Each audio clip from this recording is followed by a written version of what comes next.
What's good, YouTube? It's your boy JSteeze Reacts, and we back with another Charleston White Say Cheese interview. Charleston White goes off on FYB JMane. I can't take him serious. Lil Durk and JMane pushing peace. Finna see what he talking about in this one. Without further ado, let's check it out.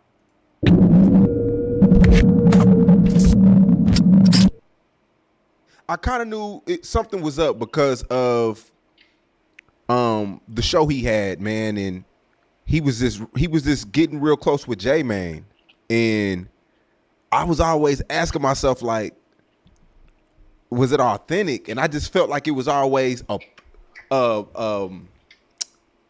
was always something else of why he was doing it. What do JMane do? He rap, or he just trying to sell cereal, stale cereal? He's like a comedian, I guess. What was it before then? A killer? I don't think he's a killer. Was he a gang member? Yeah, he was with FBG Duck and them. So he was a groupie, part of the FBG group. Couldn't rap. He was a comedian. What made him famous for Durk and them to want to pull at him? Just FBG? I think he was on his pushing peace movement, and that's when Durk came along and wanted to push the movement as well. Why not King Yella? King Yella seemed more sincere with pushing peace.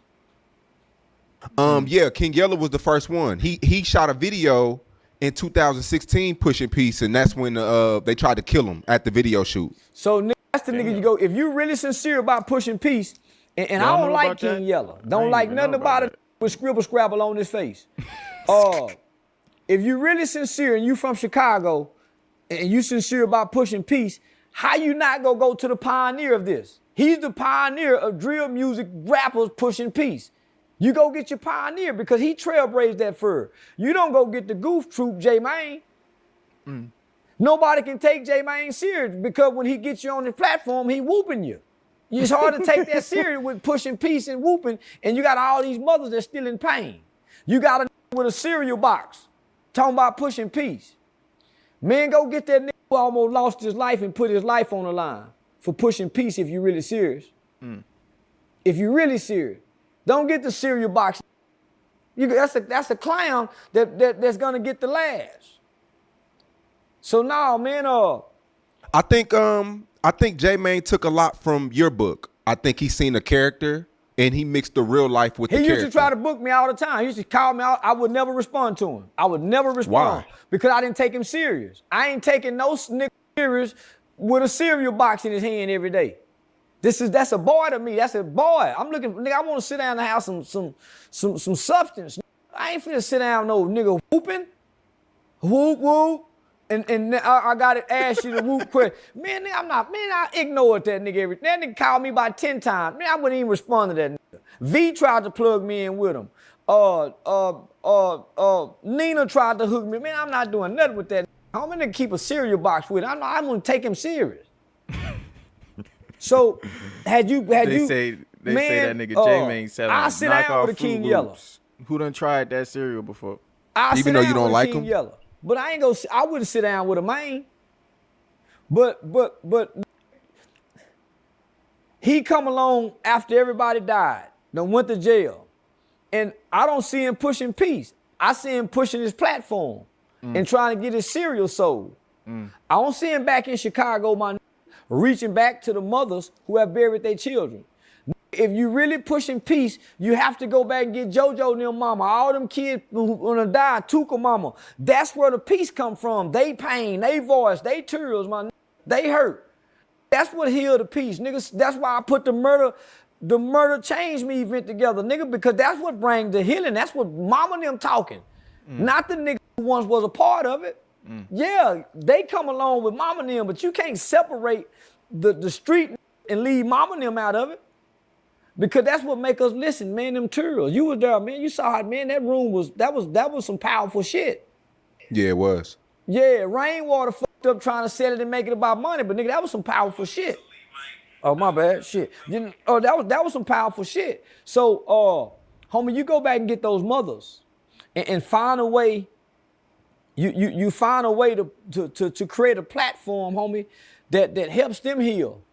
They're healing is what brings about our convictions to feel bad about being a part of this.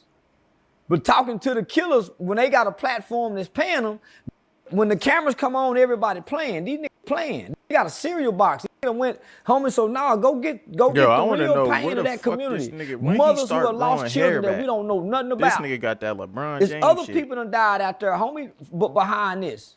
That we don't know nothing about, but they mothers, they children, they brothers, they sisters. Men, go tap into that pain of Chicago and watch you get peace.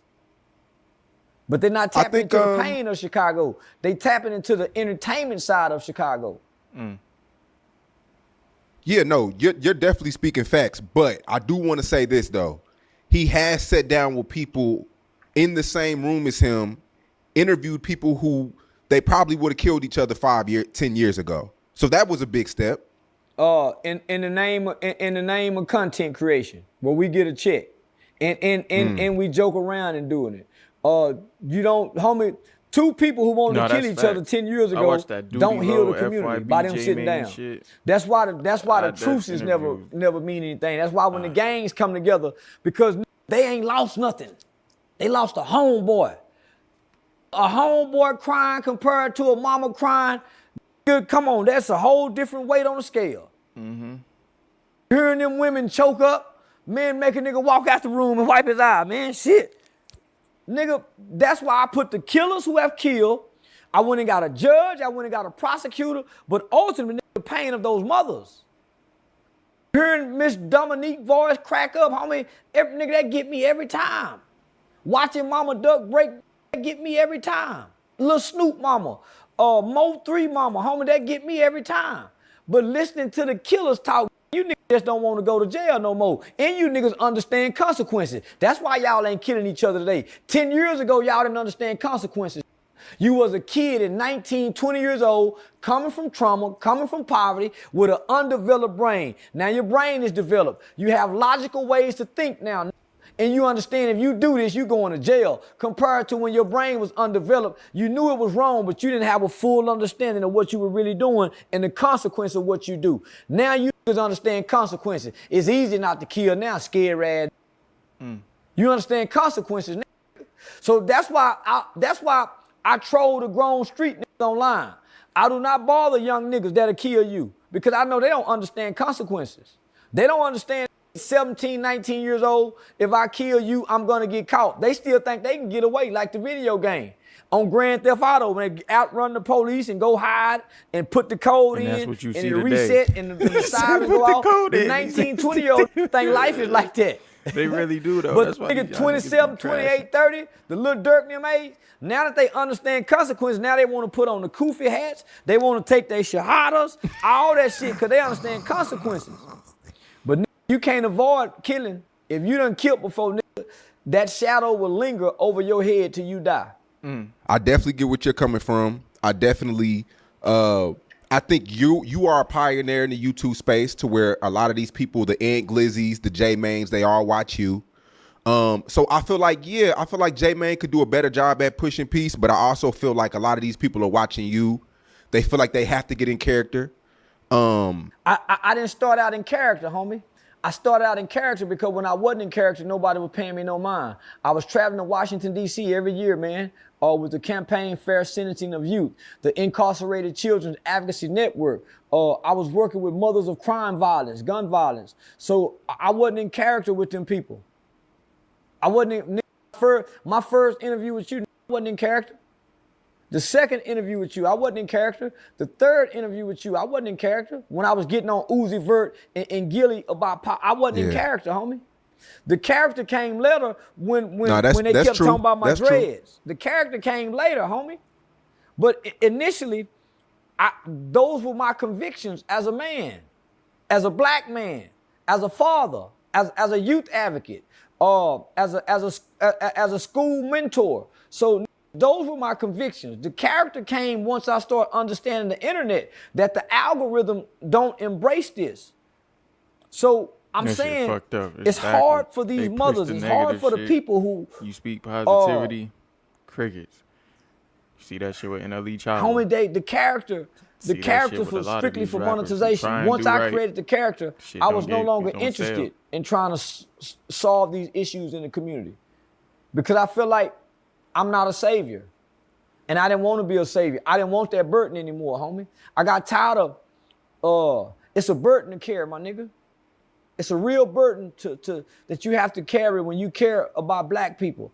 And I didn't want to carry that burden anymore. So my only prayer was, man, God, please don't let my heart be hardened toward my own people. God, I don't want the burden. Man, why do I care so much? Why do I curl? Man, I didn't want to keep caring, my. So I had to find a way not to curl. I want to care about my kids. Nigga, I'm caring way more about helping my community in my financial situation and being able to pass something down to my kids. I didn't want to be like Dr. King, my nigga. He was a man, no. I didn't want to be like Malcolm, nigga, where I curse so much, I die broke.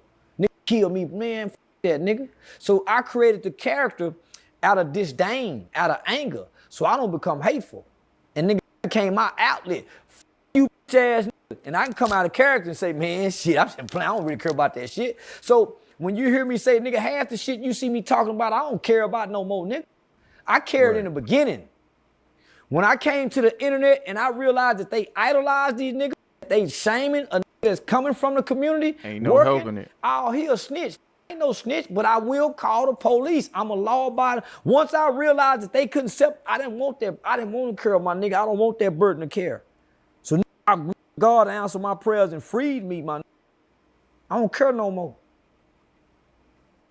And I do want to say too, JMane, him pushing the cereal, that was a brand that got him closer to kids.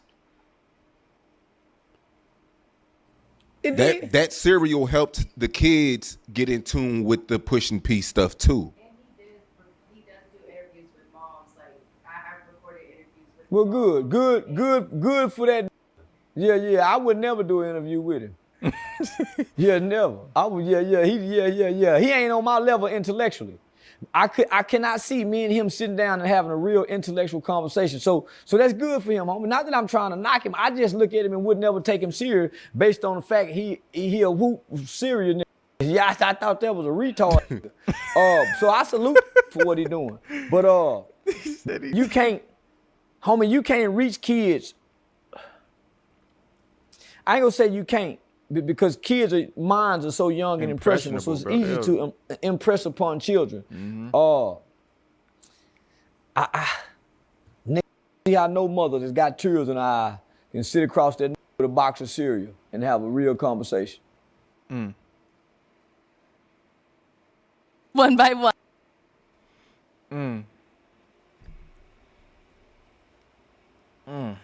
Yeah. That JMane shit, I see what he trying to do. But the way it's not only the cereal, it's just every interview that I've watched, I can only speak on what I've watched from him. Every interview that I've watched from him or video is not him being serious. It's him on there clowning and entertainment. And when he was on No Jumper, when he got his own little shit with the interview with Duty Low, he up there joking around and shit. Like, so I could see where Charleston coming from, but then again, I could see where JMane coming from. He doing, you know what I'm saying? I don't really got too much to say about it because I don't really study these niggas. I don't really pay too much attention. Like I said, I can only speak on what I've watched. And yeah, those are my thoughts. I don't really, I see more of the entertainment shit from JMane, so I can understand that. But if he is doing shit behind the scenes, helping mothers, shit like that, then I salute him, because most motherfuckers ain't doing that right now anyway. You know what I'm saying? So at least he is doing something. You gotta, you know what I'm saying? But yeah, that's all I gotta say about this situation. Y'all can contact me or connect with me on my socials. They're gonna be on the screen. That's all I gotta say about that one. Peace.